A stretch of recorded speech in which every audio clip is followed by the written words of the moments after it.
Ya, bismillahirrahmanirrahim. Assalamualaikum warahmatullahi wabarakatuh. Alhamdulillah wassalatu wassalamu ala Rasulillah wa ala alihi wa ashabihi wa mawalah amma ba'd. Alhamdulillah kita bisa berjumpa kembali, berkumpul bersama untuk melanjutkan kajian kita pada kitab Bahjah Qulubil Abrar karya Asy-Syaikh As-Sa'di rahimahullahu taala. Alhamdulillah sampai pada hadis ke-18 sekarang ya. 17 sudah. Sekarang kita masuk hadis ke-18. Kata beliau al-haditsus tsamina asyara. Hadis ke-18. An Abdullah bin Umar. Dari Abdullah bin Umar. Dari Abdullah bin Umar radhiyallahu anhuma. Semoga Allah meridhai Abdullah dan Umar. Annahu qol, bahwasanya beliau Abdullah berkata, qala Rasulullah sallallahu alaihi wasallam, Rasul sallallahu alaihi wasallam bersabda, az-zulmu zulumatun yaumal qiyamah. Kezaliman adalah kegelapan di hari kiamat. Ya, hadis ini riwayat Al-Bukhari dan Muslim rahimahumullahu taala. Singkat namun padat. Ya. Nabi hanya mengatakan kezaliman itu adalah kegelapan di hari kiamat. Artinya apa? Di sini Nabi melarang. Melarang siapa? Melarang kita semuanya, kaum muslimin, jangan sampai jatuh ke dalam perbuatan zalim. Kenapa? Karena akibatnya berat. Ya. Bukan hanya di dunia, tapi akibatnya sangat berat di akhirat. Nabi gambarkan orang yang jatuh ke dalam kezaliman itu nanti dapat kegelapan demi kegelapan di hari kiamat. Banyak kesulitan yang akan dia hadapi. Padahal di hari itu harusnya ya kita mendapatkan banyak pertolongan ya dari Allah Azza wa Jalla, bukan malah kegelapan ya, kegelapan di hari kiamat. Jadi kita dilarang untuk berbuat zalim walaupun sedikit, apalagi banyak. Ya, apalagi banyak. Artinya kita disuruh untuk berbuat adil karena lawannya zalim itu adalah adil. Ya. Jadi kita di sini diperintahkan untuk berbuat adil. Ya. Sebagaimana Allah juga jelas ya menjelaskan di dalam Al-Qur'an, di antaranya ayat 29 di surah Al-A'raf. Allah mengatakan qul amara rabbi bil qist. Katakan wahai Nabi, Rabb saya itu memerintahkan untuk berbuat adil. Nanti kita jelaskan apa sih adil, apa sih zalim. Ya. Tapi intinya di sini Nabi melarang kedzaliman. Allah melarang kedzaliman. Berarti Allah dan Rasulnya memerintahkan berbuat adil. Nah ini diantara ayat yang menjelaskan Allah memerintahkan berbuat adil. Dalam surah yang lain Allah mengatakan innallaha ya'muru bil adl. Sesungguhnya Allah memerintahkan untuk berbuat adil. Juga dalam ayat lain Allah mengatakan alladzina amanu wa lam yalbisu imanahum bidzulmin ulaika lahumul amnu wa hum muhtadun. Orang-orang yang beriman kemudian tidak mencampur keimanan mereka dengan kezaliman. Mereka adalah mendapatkan keamanan dan mendapatkan hidayah, petunjuk. Nah, ini ayat-ayat yang jelas memerintahkan untuk adil dan melarang dari perbuatan zalim. Ya, perbuatan zalim. Nah, sekarang apa sih yang namanya adil dan apa yang namanya zalim? Ya, mungkin sudah pernah lewat ya. Zalim lawannya adil. Coba mungkin barangkali ada yang ingat zalim apa, adil apa? Yang pernah lewat, ada yang ingat? Zalim atau adil dulu deh ya. Adil itu adalah menempatkan sesuatu pada tempatnya. Dan ya ini dijelaskan oleh Syekh Sa'di, tambahan penjelasannya. Jadi adil itu adalah menempatkan sesuatu pada tempatnya. Lebih jelas lagi, dan menjalankan atau hak-hak, ya, menunaikan hak-hak yang wajib dia tunaikan, atau memberikan hak-hak yang wajib dia tunaikan.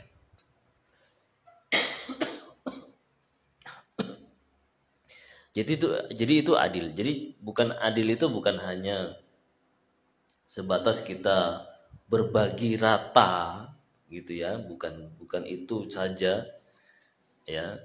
Tapi secara umum makna adil itu adalah kita menempatkan sesuatu itu pas pada tempatnya dan memberikan orang yang punya hak haknya. Ya. Siapa yang punya hak kita tunaikan. Ya, dia punya hak berarti kan kewajiban kita. Nah, kita tunaikan kepada dia, berarti itu namanya adil. Jadi kalau dikatakan Allah memerintahkan berbuat adil, artinya apa? Allah memerintahkan kita untuk menunaikan semua kewajiban kita. Ya, jadi begitu. Allah memerintahkan kita untuk menunaikan semua kewajiban kita. Waalaikumsalam. Ya. Jadi kalau dilarang berbuat zalim, ya zalim berarti sebaliknya. Apa jadi zalim? Tidak dikasih tidak saja. Tidak menempatkan sesuatu pada tempatnya dan tidak menjalankan kewajiban-kewajibannya. Nah, itu aja gampang ya. Jadi adil adalah menempatkan sesuatu pada tempatnya dan menjalankan kewajiban-kewajiban. Ya. Sedangkan zalim adalah tidak menempatkan sesuatu pada tempatnya dan tidak menjalankan kewajiban-kewajibannya. Ya. Jadi kita rinci sekarang. Ya. Tadi kan global ya. Nah, sekarang kita rinci. Jadi apa saja yang namanya adil dan apa saja yang namanya zalim. Ya, sekarang kita punya banyak hal yang harus kita tempatkan. Ya. Banyak hal yang harus kita tempatkan pada posisinya. yang paling utama adalah sikap kita kepada Allah. Ya. Artinya posisikan Allah pada posisinya, tempatnya. Bersikaplah kepada Allah sesuai apa? Sesuai sikap yang benar kepada Allah. Kalau tidak, maka disebut zalim. Jadi apa yang harus kita lakukan atau sikap yang benar kepada Allah itu bagaimana? Yaitu sikap kita adalah kita mengaku diri kita adalah hamba, ya, dan kita posisikan Allah adalah pencipta kita, penguasa kita, pengatur kita. Maka karena kita yakin Allah yang mencipta kita, mengatur kita, memberi kita rezeki, kita tidak boleh beribadah kepada selainnya. Ya. Itu namanya sikap yang tepat kepada Allah. Ini namanya adil. Ya. Jadi kalau dalam ayat innallaha ya'muru bil adl, sesungguhnya Allah memerintahkan untuk adil. Jangan dibayangkan hanya adil itu berbagi rata. Ya. Tapi apa? Masuk juga di situ perintah untuk bertauhid. Kok bisa tauhid masuk ke dalam adil? Ya. Kan jadi kalau kita pelajari ternyata makna adil itu luas. Ya. Allah memerintahkan untuk berbuat adil, artinya Allah perintahkan kita untuk beribadah hanya kepadanya saja. Masuk di situ, ya. Masuk tauhid di situ. Karena kita paham apa adil, menempatkan sesuatu pada tempatnya. Ya, kita posisikan Allah sebagai pencipta. Pencipta, satu-satunya pencipta. Berarti namanya pencipta, dialah yang berhak disembah. Kalau bukan pencipta, tidak berhak untuk disembah. Nah, jadi adil, sikap adil kepada Allah adalah dengan tauhid, ya, dengan kita menyembah hanya kepada Allah saja. Dan maka jadilah yang namanya haknya Allah, haknya Allah atas hambanya adalah hamba menyembah hanya kepada Allah saja. Nah, inilah namanya adil. Maka kalau di luar itu jadinya apa? Jadinya zalim. Disebut zalim. Jadi pas kalau Allah mengatakan innasyirka la zulmun azim. Sesungguhnya syirik adalah kezaliman yang besar. Nah, zalim itu jangan dipikir cuma zalim itu menyakiti, enggak. Ya, enggak cuma itu.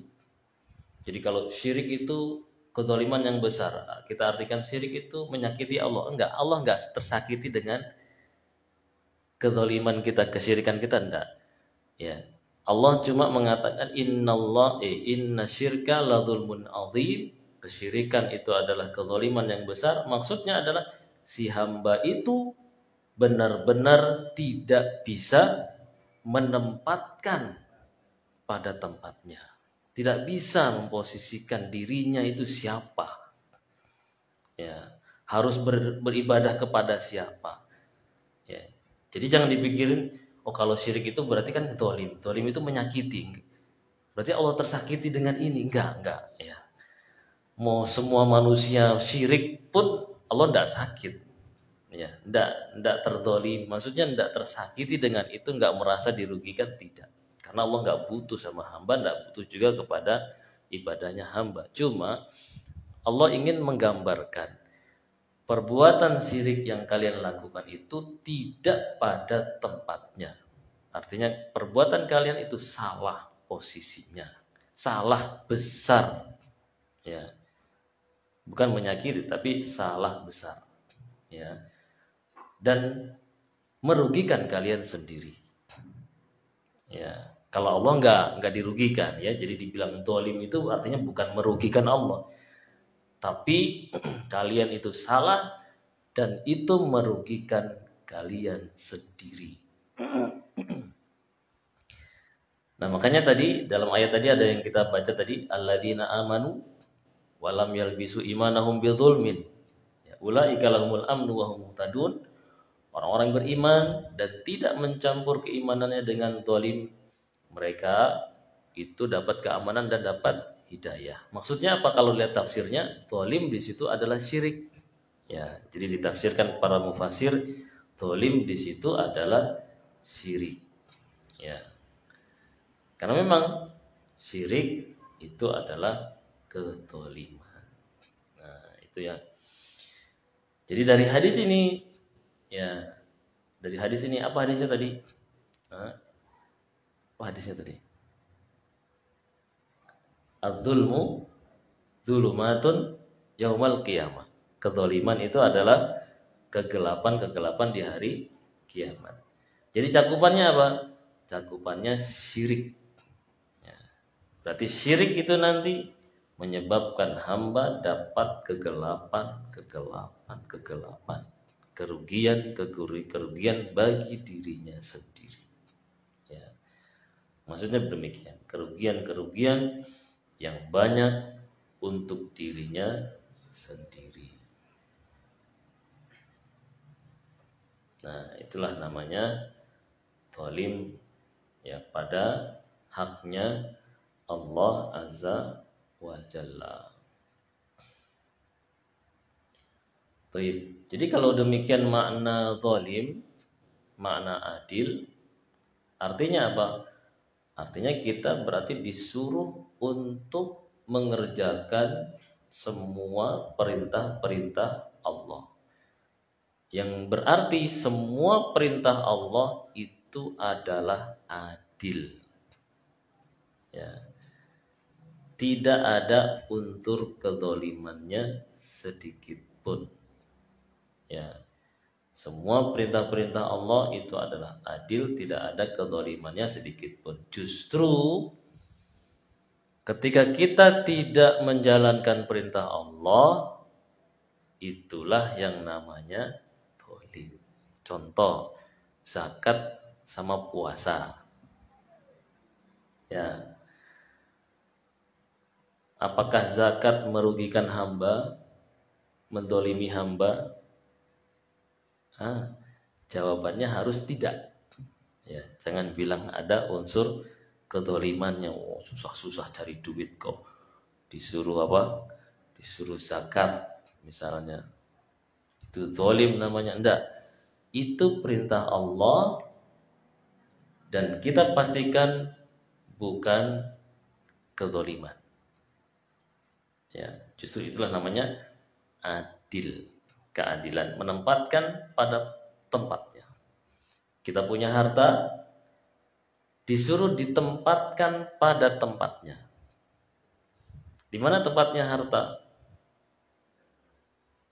Ya, itu tempatnya harta sebagian untuk kita, sebagian kecil untuk zakat.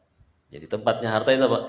Sebagian besar untuk kita, nah ini lebih jelas lagi, sebagian besar untuk kita, sebagian kecil untuk zakat.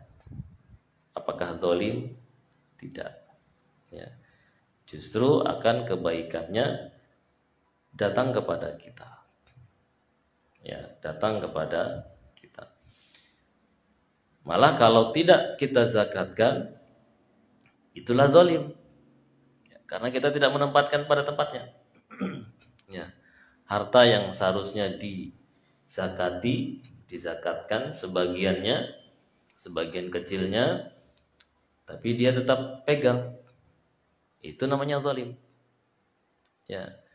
Punya kambing 40, disuruh keluarkan 1 tok kan. 1 banding 40, enggak ada rasanya. Ya, punya kambing 40 disuruh keluarkan satu. Sebenarnya nggak ada banding, maksudnya nggak ada nilainya lah, kecil sekali. 1/39 itu kecil sekali angka 1 ya. Jadi sebenarnya Masya Allah ya, perintah-perintah syariat Islam itu semuanya adalah adil. Justru kalau kita tidak melaksanakannya, itu adalah kezaliman. Begitu juga puasa di bulan Ramadan ya, sekilas kok bikin sakit gitu ya, bikin susah, suruh nggak makan nggak minum ya, sebulan lagi bukan sehari ya, 1 bulan ya, full ya.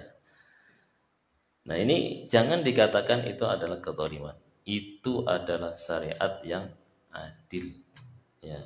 Syariat yang adil, kita harus menempatkan pada tempatnya. Diri kita punya hak untuk diberikan puasa ya. Diri kita punya hak untuk diberikan puasa agar terbentuk ya. Terbentuk apa? Terbentuk pribadi-pribadi yang punya akhlak yang baik, dan banyak lagi dari hikmah-hikmah puasa ya, bukan hanya diet ya, bukan hanya lapar diet ya. Kan ada yang orang rajin puasa, kenapa rajin puasa? Oh diet ya. Rajinnya karena diet, karena tahu manfaatnya ya, manfaatnya. Oh enggak zalim berarti ya. Ya dari sisi itu aja sudah jelas namanya puasa ya. Kalau dilakukan pas pada porsinya tidak zalim. Tapi kalau lebih ya, lebih gimana? Tiap hari. Nah, itu lebih kelebihan. Tiap hari puasa, enggak berhenti setahun puasa full. Ya. Nah, itu namanya menzalimi dirinya sendiri. Ya. Terus yang lainnya juga. Ya, syariat-syariat yang lain seperti jihad. Ayo, jihad zalim enggak? Enggak boleh dikatakan zalim. Ya, itu adalah keadilan. Keadilan. Kenapa? Karena itu perintahnya Allah. Dan Allah memerintahkannya pas pada porsinya. Pada porsinya. Ya. Memang jihad bisa jadi melewati batas, ya, jadi zalim kalau dilakukan tidak sesuai perintahnya. Seperti ya, anak-anak dibunuhi, wanita-wanita dibunuhi semuanya, ya, yang tidak melawan juga dihabisi semuanya. Nah ini namanya ya zalim ya. Tapi kalau sesuai dengan porsinya, hanya untuk menundukkan saja ya, menguasai biar nanti daerah tersebut bisa diatur di atas hukum-hukum Islam ya, itu bagus. Itu memang harus dikondisikan seperti itu. Jadi kenapa ada syariat jihad? Ya, kenapa nggak dibiarkan saja manusia itu kafir, ya kafir wis, biarin aja gitu ya. Ya, kenapa dulu diadakan syariat jihad? Biar nanti daerah-daerah kafir itu merasakan manisnya, indahnya aturan Islam. Terus gimana kalau mereka masih tetap di kafiran mereka? Ya enggak, terserah gitu ya. Jadi kalau dia daerah tersebut sudah dikuasai, kemudian orangnya masih tetap mau dalam agamanya, yang penting apa? Yang penting tunduk di dalam aturan Islam. Ya, untuk masuk Islamnya itu masih kembali kepada apa? Kembali kepada pribadinya masing-masing. Yang penting daerah itu sudah dikuasai, kemudian tunduk di atas aturan Islam, sehingga nanti kehidupan di tempat itu teratur dengan nyaman, dengan rapi, ya, dengan aturan-aturan Islam. Nah, di situ lihat apanya? Lihat hasilnya. Ya, jangan lihat cuma kok dibunuhi orang-orang, kok diapain ya. Enggak, ya. Lihat hasilnya, tujuannya, dan caranya dalam Islam seperti apa. Jadi semuanya itu adalah adil. Baik. Nah, kalau tidak dijalankan justru zalim.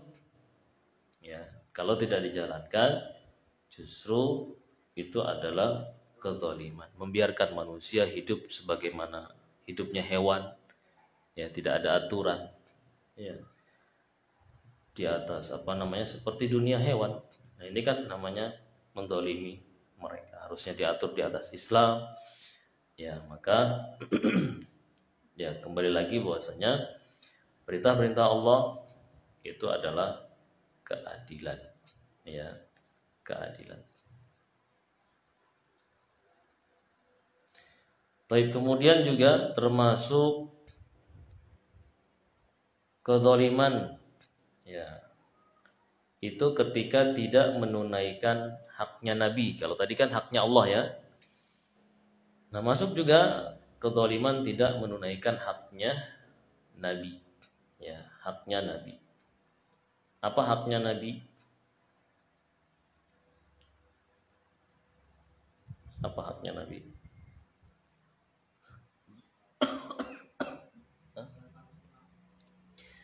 Dipercaya, ya diimani, ya terus diapakan? Dicontoh, ya diteladani, ditaati perintah-perintahnya, ya dikedepankan ucapannya daripada ucapan yang lain, ya banyak hak-haknya Nabi, ya.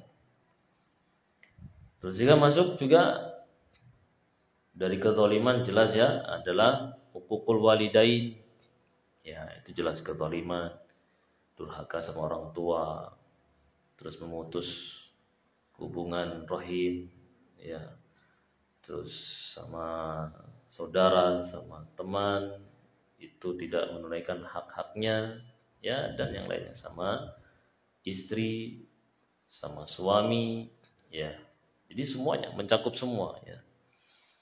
Jadi cukup Nabi katakan al-dzulmu dzulumatun yaumal qiyamah, itu cakupannya luas, ya. Bisa kita katakan hadis ini memerintahkan kita untuk menunaikan semua kewajiban-kewajiban kita. Ya, gampang ya kesimpulannya. Jadi dari hadis az-zulmu dzulumatun yaumal qiyamah, ini ada perintah kepada kita untuk menunaikan semua kewajiban-kewajiban kita. Kalau tidak, maka masuk dalam kezaliman, ya dapat kegelapan-kegelapan. Berarti kalau kita melakukan keadilan, nanti kita dapat cahaya, ya cahaya. Artinya kalau kita jalankan perintah-perintah Allah dan Rasulnya, kita akan dapat cahaya di hari kiamat. Ya, kita dapat cahaya di hari kiamat. Nah, itu masya Allah ya, hadis yang singkat tapi padat maknanya. Baik, di sini ada faedah dari Syekh Sa'di, ya tentang kezaliman itu macam-macam kezaliman, macam-macam kezaliman. Kata beliau, kezaliman itu ada 3. Kezaliman itu bentuknya ada 3. Kalau mau dikelompokkan, ada yang dia tidak diampuni Allah. Maksudnya kalau nggak sempat taubat ya. Yang pertama, jenis pertama adalah yang tidak diampuni. Dalam catatan atau dalam kurung jika tidak taubat. Ya, enggak diampuni, kezaliman yang tidak diampuni. Dalam catatan tidak jika tidak tobat. Apa itu? Syirik, ya. Dalilnya innallaha la yaghfiru ay yushraka bihi wa yaghfiru ma duna dzalika liman yasha. Sesungguhnya Allah tidak mengampuni dosa syirik tapi mengampuni dosa yang lain yang di bawah syirik. Ini dalam catatan tadi, jika tidak sempat taubat. Tapi kalau sempat semua, ya semua kezaliman diampuni. Yang kedua,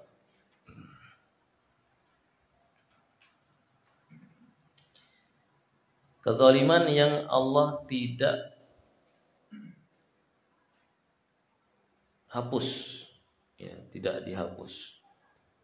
Kezaliman yang tidak pernah dihapus sampai selesai. Sampai selesai perkaranya. Ya. Kezaliman yang tidak Allah hapus sampai diselesaikan perkaranya. Apa itu? Kezaliman sesama makhluk, ya, sesama makhluk, ya. Ya, manusia sama hewan, hewan sama hewan, manusia sama hewan, ya. Kezaliman sesama makhluk. Ini kalau tidak selesai di dunia, enggak dikatakan selesai. Akan berlanjut sampai nanti di hari kiamat. Ya. Diselesaikan di hari kiamat. Nah, repot ini. Ya, ini yang kita khawatirkan ini. Kalau sama Allah, ya bisa dengan minta ampun, ya, harapannya besar. Nah, kalau sama manusia, kalau nggak minta maaf, nggak selesai. Ya. Nah, ini yang repot. Ya. Masih mending repot di dunia, ya, repot minta maaf, ya, repot menyelesaikan di dunia, daripada nanti repot di akhirat. Kali ini karena nggak akan dihapus kalau nggak selesai. Ya, harus diselesaikan. Ya, yang pernah memukul, ya, kalau nggak selesai ya nanti dipukul. Ya, sampai kambing pun yang berantem, ya, yang pernah mendolimi temannya, dia pun akan nanti dikisos juga. Maksudnya diadakan pengkisosan, pembalasan, selesai itu sudah selesai. Ya, itu sesama hewan. Nah, sesama manusia juga jelas akan diselesaikan sampai selesai.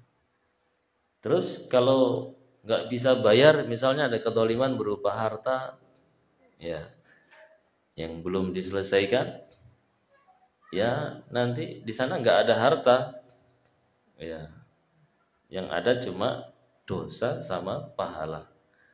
Ya, harus bayar pakai apa, ya terserah. Kalau ada pahala ya bayar pakai pahala, kalau nggak ada ditambahi dosanya. Nah, kan repot, ya. Ya, pahalanya sudah sedikit, ya, banyak kezalimannya. Nah, ini makanya bahaya sekali. Baik. Kemudian yang ketiga, jenis ketiga adalah kezaliman yang mungkin Allah ampuni. Ya, mungkin Allah ampuni. Mungkin juga tidak, ya, sesuai kehendaknya. Yang mungkin Allah ampuni dan juga mungkin tidak. Apa itu? Kezaliman antara hamba dengan kepada Allah yang selain syirik, ya, kezaliman hamba kepada Allah selain syirik. Nah, ini masih kemungkinan. Nah, mending ini, ya, yang ketiga ini, ya. Artinya dibandingkan dengan yang makhluk, kalau nggak diselesaikan, kalau sama Allah nggak diselesaikan, masih ada kemungkinan diampuni. Ya, Allah Maha Penyayang, Maha Pengampun. Tapi itu saja, ya, hadis kita kali ini, ya, hadis ke-18, yaitu al-zulmu zulumatun yaumal qiyamah. Singkat, padat isinya. Ya, hafal kan? Al-zulmu Zulumatun yaumal qiyamah. Hadisnya siapa? Abdullah bin Umar, riwayat Bukhari, Muslim. Dan ada yang ditanyakan? Enggak ada? Ada pertanyaan? Untuk kedoliman poin kedua tadi, itu diselesaikan, bisa dihapus kalau sudah diselesaikan. Iya.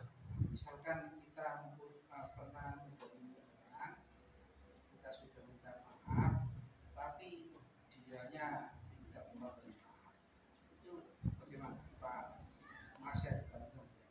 Iya, jazakallahu khairan, masalah pertanyaan yang bagus.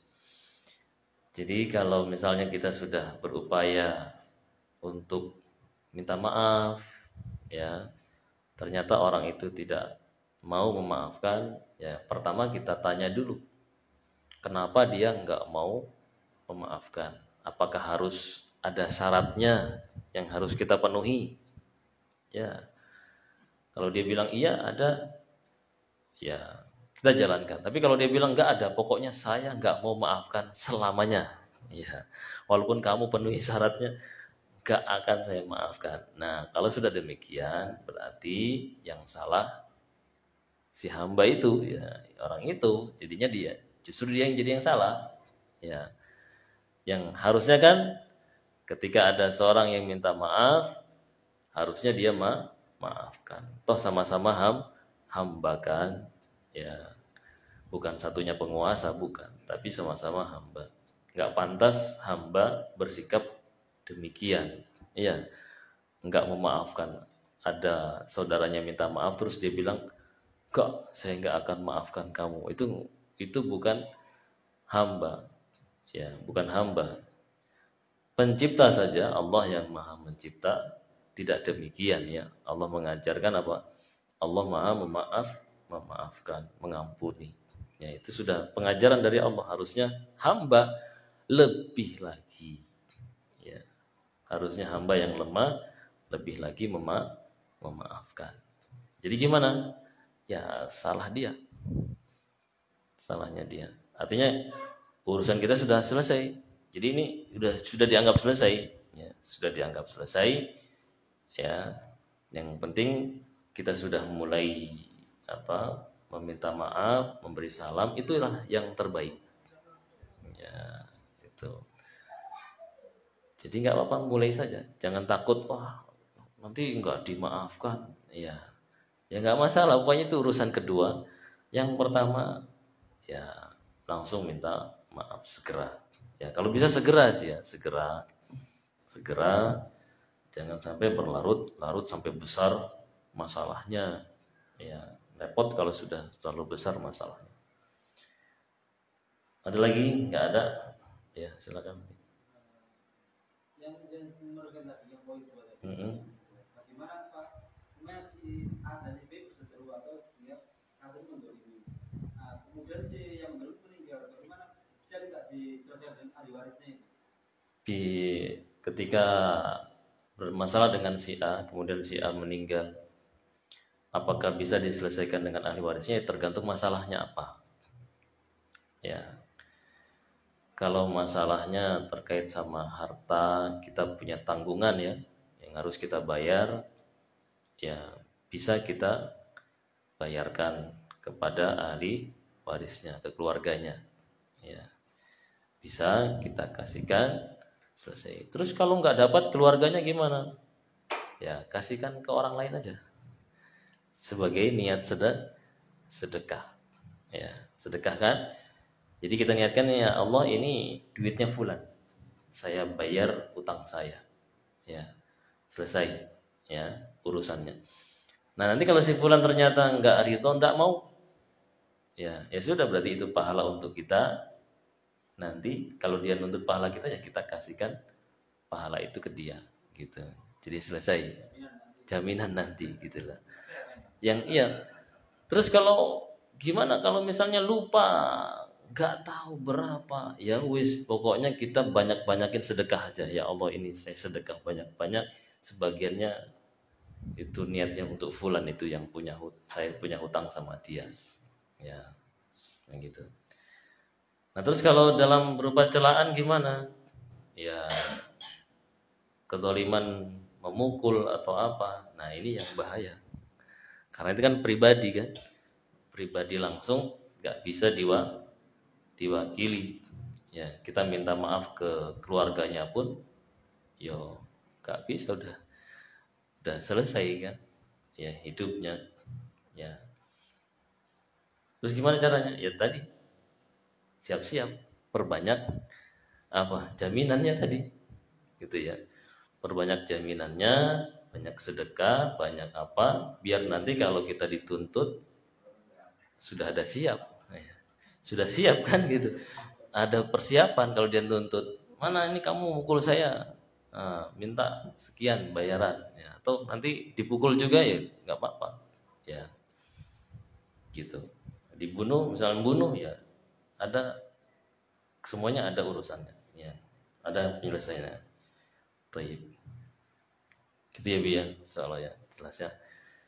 Tapi kita cukupkan kajian kita kali ini sampai di sini. Mudah-mudahan dipahami dan bisa kita amalkan bersama dan bisa kita sampaikan kepada yang lainnya. Kurang dan lebihnya mohon dimaafkan. Subhanakallahumma wa bihamdika asyhadu an la ilaha illa anta astaghfiruka wa atubu ilaik. Assalamualaikum warahmatullahi wabarakatuh.